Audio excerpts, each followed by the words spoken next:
Let me ask you something. Do you ever feel invisible? Like you're in a room full of people, a flurry of conversation, but you feel like you're behind a pane of glass, and no one can really see you? You speak, but the words seem to just disappear. It's a lonely feeling, and it can lead to a nagging question, is something wrong with me? I want to offer a different perspective. What if it's not because you're not interesting or not valuable? What if your value is a quiet, steady flame, and you've just been taught to hide it under a bushel for fear of being too much or not enough? And that is the best news you'll hear all day. Because the solution isn't about becoming someone else. It's not about learning tricks to get attention. It's about remembering the light you've always carried. They never taught us this, but the respect we receive from the world is often a mirror, reflecting the respect we give to ourselves. And today, we're going to gently polish that mirror. By the time this video is over, I'm going to share not just tips, but deep mindset shifts and practices that will help you cultivate an authentic presence. A presence so grounded and comfortable in its own skin that the right people will naturally be drawn to your warmth. If you're ready to stop feeling like a background character, let's begin. Section 1. The Gentle Prison of Predictability. Alright, first things first. Let's understand a fundamental truth about human nature. Our brains are pattern-making machines. To save energy, we create shortcuts, putting people and ourselves into simple, easy-to-understand boxes. Oh, he's the reliable one, he'll always say yes. She's the quiet listener, she won't mind if I dominate the conversation. We play these roles because they feel safe. They are predictable. But this predictability, while comfortable, can become a gentle prison. It keeps our true, multifaceted selves locked away. It makes our essence invisible. So here is the first gentle mindset shift. Give yourself permission to be a paradox. You can be both strong and sensitive. You can be both a listener and a leader. You can be both thoughtful and spontaneous. Think of the people you truly admire. They have a certain depth, don't they? A quiet confidence that comes from embracing all parts of themselves, not just the socially convenient ones. They are not a single note, they are a symphony. That's because they understand a quiet truth. Your value isn't in conforming to a label. It's in your authenticity. The moment you stop trying to fit the mold and start showing up as your whole, complex, beautiful self, a magical thing happens. The world, which was once blind to you, has to adjust its focus. It starts to make space for the real you. Section 2. 3 burdens to gently set down. If we wish to be seen and respected, we must first be willing to set down the heavy burdens we carry without even realizing it. Here are 3 of them. First, set down the burden of the over-apology. Sorry to bother you.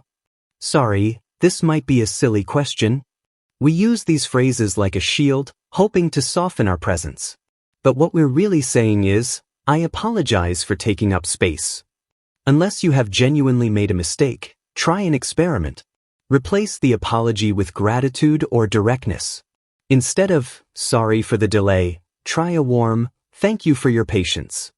Instead of, sorry to ask, try, I have a question I'd love to get your thoughts on. This small linguistic shift is a powerful act of self-respect.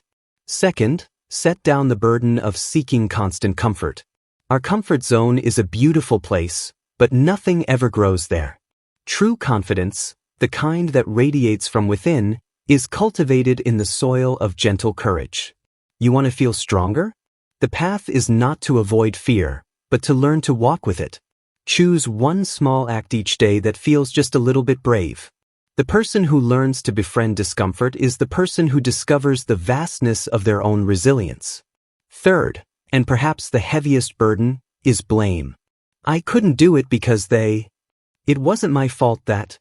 Blame feels powerful for a moment, but it's a trap. It places the keys to your life in someone else's pocket. The moment you take gentle, compassionate ownership of your experience, not fault, but ownership, you reclaim your power to change it. Mentally strong people don't see themselves as victims of circumstance. They see themselves as the artists of their lives, working with the materials they've been given. Section 3. When they react negatively. Now, as you begin to show up more authentically and set these burdens down, something important will happen. Some people won't like it. When you stop being the person they expect you to be, it can disrupt their patterns. Your newfound boundaries might feel like a rejection to them. Your quiet confidence might be misinterpreted as arrogance. This is a critical moment. The old you might have shrunk back, apologized, and returned to the box to make them comfortable. But the strong, authentic you understands this. Their reaction is not about you. It's about them. It's a reflection of their own fears, their own insecurities, and their own attachment to the old, predictable version of you. Your job is not to manage their emotions. Your job is to stay true to your own. So, when faced with a negative reaction, do not engage in a battle. Do not defend. Simply hold your ground with quiet compassion. A simple, "I understand that this feels different, but this is important to me," is often all that's needed. The right people will adjust and respect your growth. The wrong people will filter themselves out of your life. And that is a gift. Section 4. Daily practices to nourish your strength. So, how do we build this inner strength day by day? It's not through grand gestures, but through small, consistent practices. 1. Practice the art of the deliberate pause. In conversations, when you're asked a question, resist the urge to answer immediately. Instead, take one quiet, conscious breath.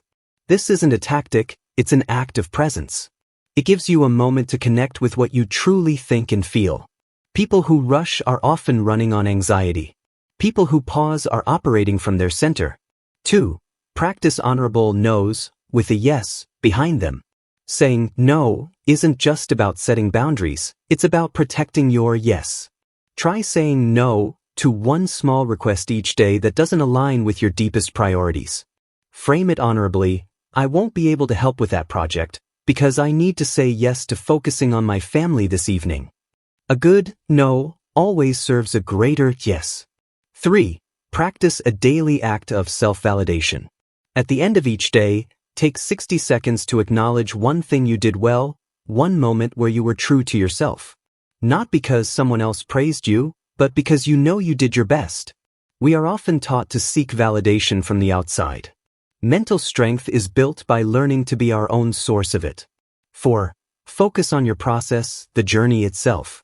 We often get fixated on the goal, the promotion, the finished project, the recognition. This creates pressure. Shift your focus to the beauty of the process. Want to be wiser?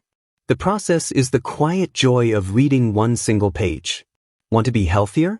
The process is the feeling of your feet on the earth during a walk. When you fall in love with the process, the results become a natural, joyful consequence, not a stressful destination. You see, the respect and recognition you seek from the world is not something you have to chase. It's something that naturally emerges when you come home to yourself. This journey isn't about magic tricks. It's about choice. It's about discipline. And most importantly, it's about compassion for yourself. Right now, you have a choice. You can click off this video, and the gentle prison of predictability will be waiting for you. Or, you can decide that today is the day you begin. The day you stop waiting for permission to be yourself. The day you start treating yourself with the respect you wish to receive from others. The day you remember the quiet, steady flame of your own inner strength, and you finally, gently, let it shine. So, what will it be? Your future self is waiting. Make the choice.